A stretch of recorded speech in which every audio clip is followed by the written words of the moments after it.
महाराज धनानंद का आदेश है, जब तक वो चोर नहीं पकड़ा जाता तब तक सारे युवकों को बंदी बना लिया जाए।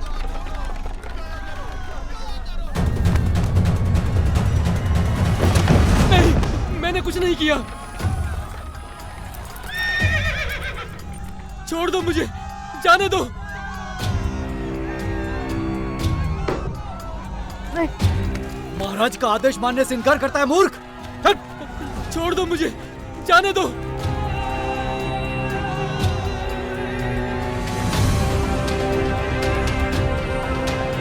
तुम इस संदूक को लेकर वन में निर्धारित स्थान पर मिलो, मैं तुम्हें वहीं मिलूंगा।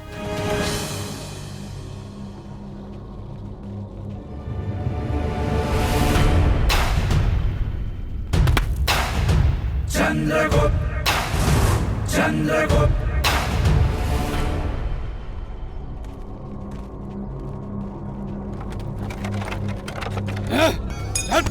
चल।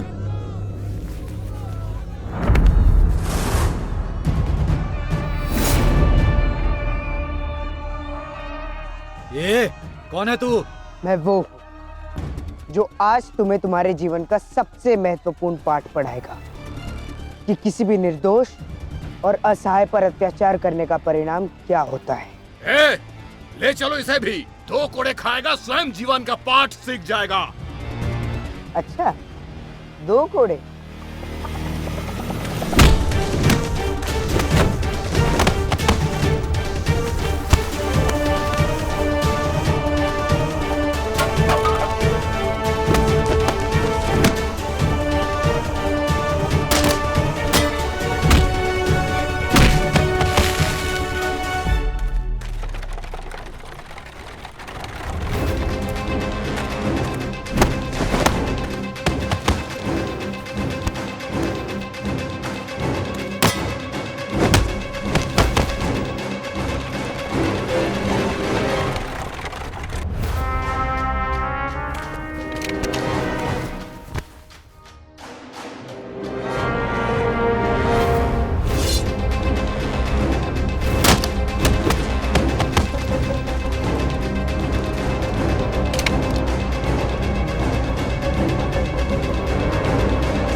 बंदी बना लो इसे, सम्राट के समक्ष इसे जीवित प्रस्तुत करना है। जाओ।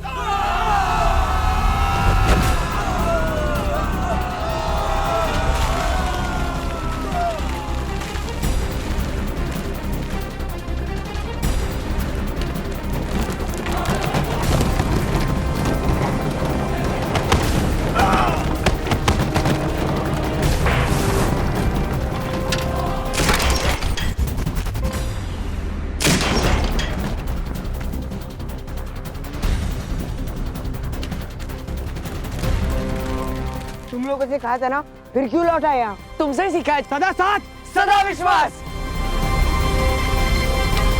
व्यू बनाओ।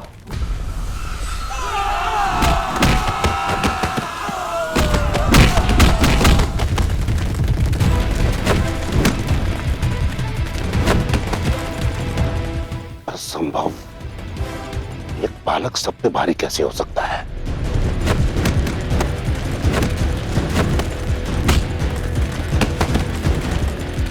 इससे पहले कि और सैनिक यहाँ पहुंचे, तुम लोग यहाँ से निकलो और मुझे निर्धारित स्थान पर मिलना। जाओ। हाँ।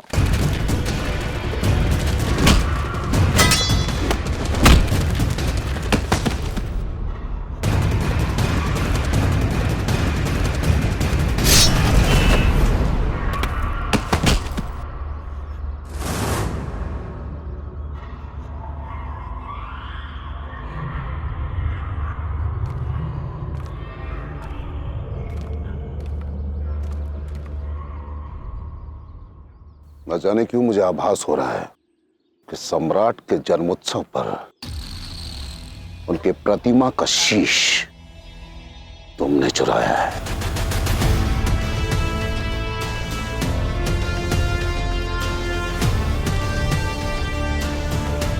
विवेक आपका, सत्ता आपकी और सोच भी आपकी।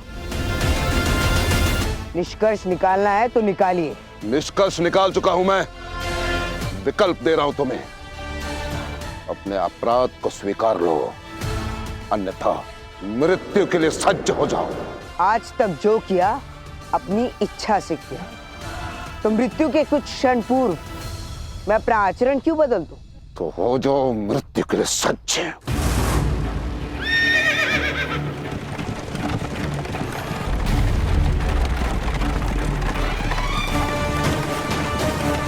पीछा करो, या किसी भी स्थिति में मुझे जीवित चाहिए। जाओ।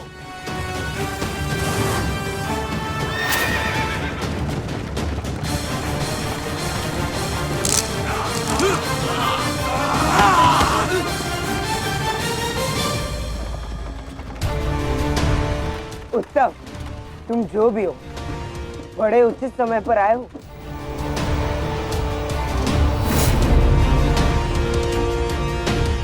हमने इन्हें पकड़ा, अमात्य भाग रहे थे। काल कोठरी में डाल दो इन्हें। जाओ।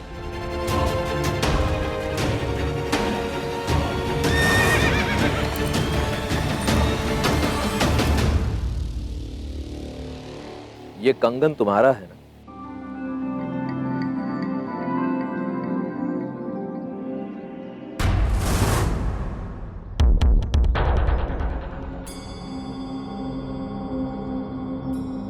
अब ये कहाँ चला गया? इंद्रजलेख, इंद्रजलेख, इंद्रजलेख, तूलभद्र, तूलभद्र, तूलभद्र, तूलभद्र, धूमकेतु, धूमकेतु, धूमकेतु।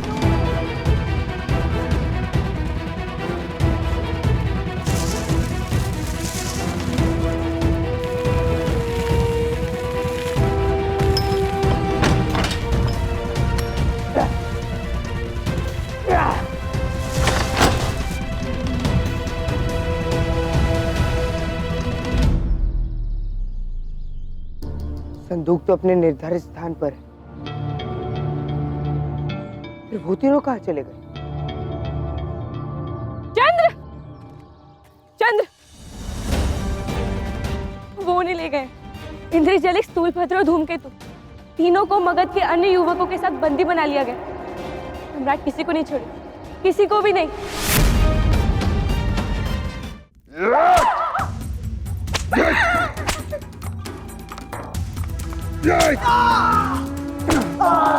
बोलो, कौन था वो युवक?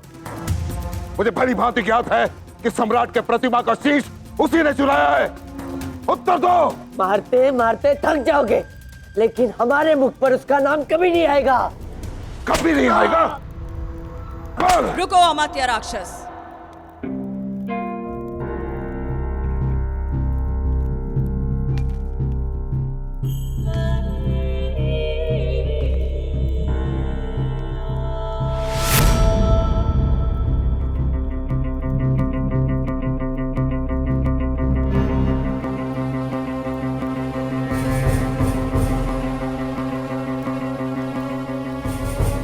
अभिनंदन दाई मां।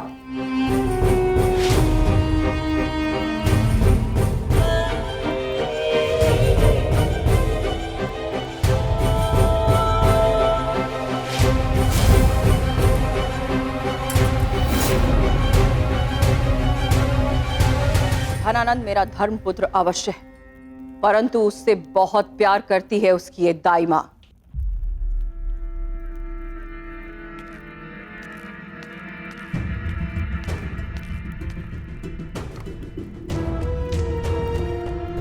और ये स्वीकार करती हूं कि सम्राट के वेश में वो एक कसाई है।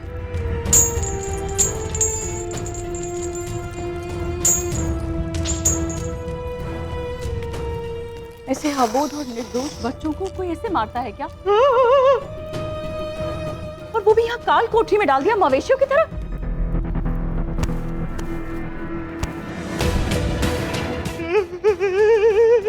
परंतु आप ये उचित नहीं कर रही।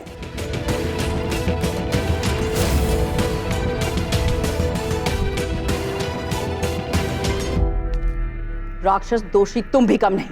धनानंद के पागलपन को शांत करने के स्थान पर उसकी हाँ में हाँ मिलाकर उसे और उकसाते रहते हो। किंतु अब मैं यहां आ गई और तुम्हारी कोई आवश्यकता नहीं। फिर इसकी सूचना मुझे सम्राट को देनी हुई दाइमा। राक्षस तुम भी ये जानते हो कि मैं तुम्हें नहीं रोकूंगी और तुम मुझे रोक नहीं सकते।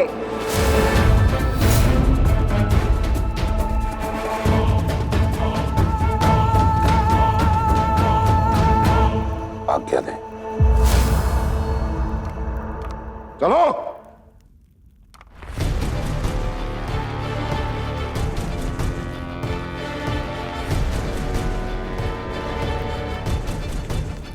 चलो मेरे साथ, हमारे पास उतना ही समय है जब तक अमात्य राक्षस धनानंद से न मिल ले। चलो चलो चलो।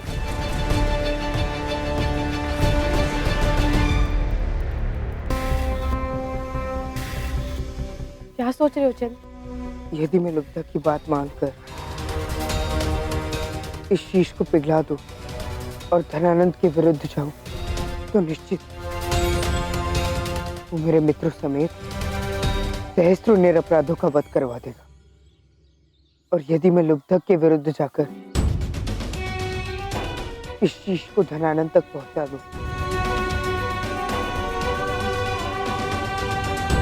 तो मुझे मेरी मां से मिलने का अवसर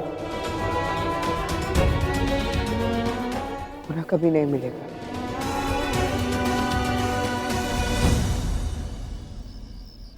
ठीक रहो बच्चों, हमारे पास समय बहुत ही सीमित है। आप सम्राट की दाई मां हैं, तो हमारी मदद क्यों करना चाहती हैं? धनानंद के अस्तित्व में मेरा भी योगदान है। उसके बढ़ते पागलपन को तो नहीं रोक सकती, किंतु उससे होने वाली हानि को रोकने का प्रयास अवश्य कर सकती हूँ, ताकि मेरे मन का बोझ कम हो सके। आओ शीघ्र आओ। जल्दी जल्दी चलो चलो चलो जल्दी चलो। ये अश्व लो और मगध से अत्यंत दूर निकल जाओ। किंतु ये चौथा अश्व किसके लिए? ये अश्व तुम्हारा एक और साथी है ना, ये उसके लिए है। यदि वो यहाँ पाटलिपुत्र में रह गया तो सम्राट आज नहीं तो कल उसे पकड़कर उसकी हत्या कर देंगे। और मैं ऐसा बिल्कुल नहीं चाहती। बताओ मुझे, कहाँ रहता है वो? क्या नाम है उसका? मैं उसे सूचित कर दूंगी ताकि तुम चारों सुरक्षित यहाँ से बहुत दूर निकल जाओ। अति उत्तम, अति उत्तम। उत्तम तो तब होगा जब मैं उसके प्राण बचा पाऊंगी। बताओ मुझे, क्या नाम है उसका? कहाँ रहता है वो? बताओ। उसका नाम है। मत बताओ इसे अपने मित्र का नाम।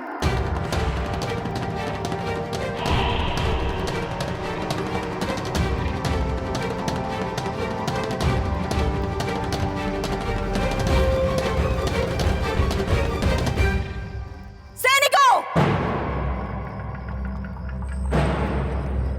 पकड़ लो इस दुस्साहसी दासी को।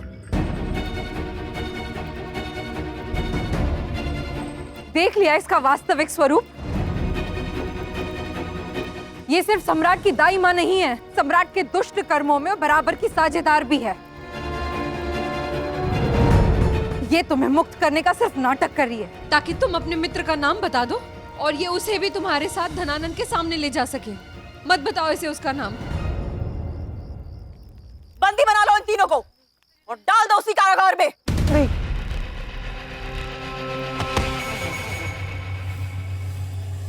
आज रात का अंधेरा तुम सबके लिए कभी समाप्त नहीं होगा। कल सूर्य की पहली किरण धरती पर पड़ने के साथ तुम सबके निष्प्राण धरती पर गिरे मिलेंगे।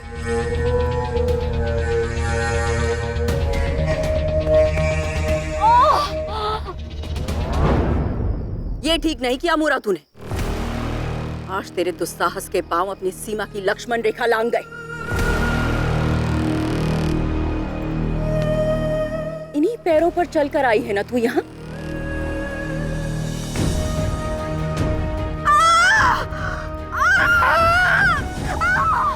चिल्ला और चिल्ला, इस तरह चिल्ला कि तेरी चीख तेरी स्मृति में बस जाए।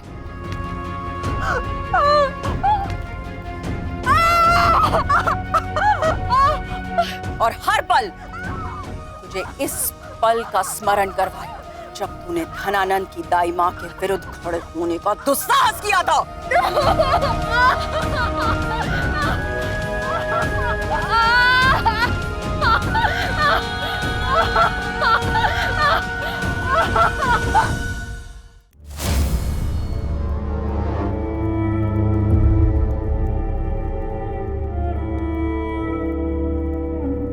सावधान, मगधपति सम्राट धनानंद पधार रहे हैं।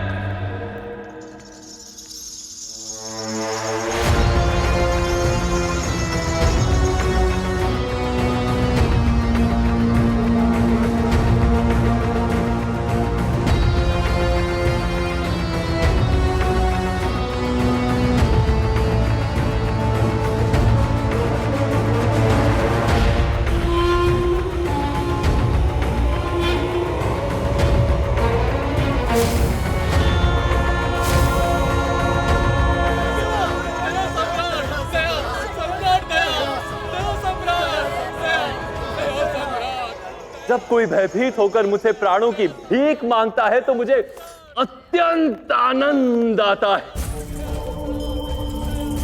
और ये आनंद कई गुना बढ़ जाएगा जब वो गर्विष्ठ शतरानी यहां आएगी। कहां है मूरा?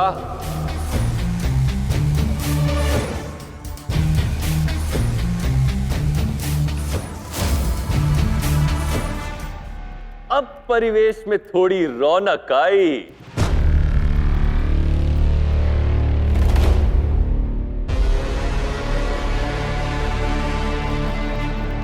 क्षमा मगधवासियों, क्षमा कि इतनी भोर आप सभी को यहां पर उपस्थित होने का कष्ट उठाना पड़ा।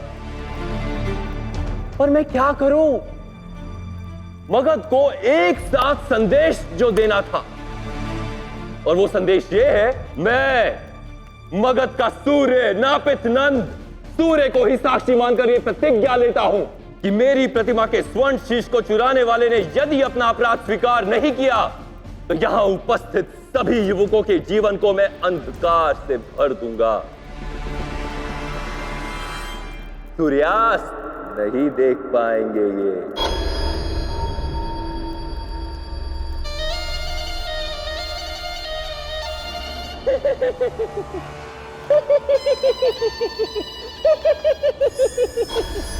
कल मेरी प्रतिभा को देख के बहुत अट्ठास लगाया था ना तुमने। अब देखना मगध की ये सभा कैसे युवकों के शीश से सज होगी। सूर्योदय की प्रतीक्षा करो।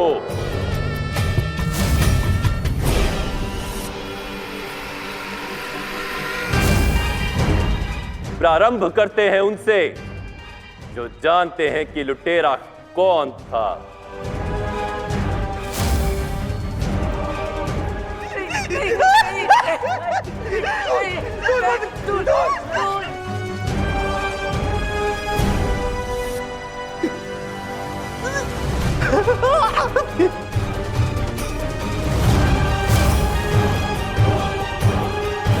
हे ईश्वर, कब पूरी होगी मगध के सताए दुखियों की प्रतीक्षा?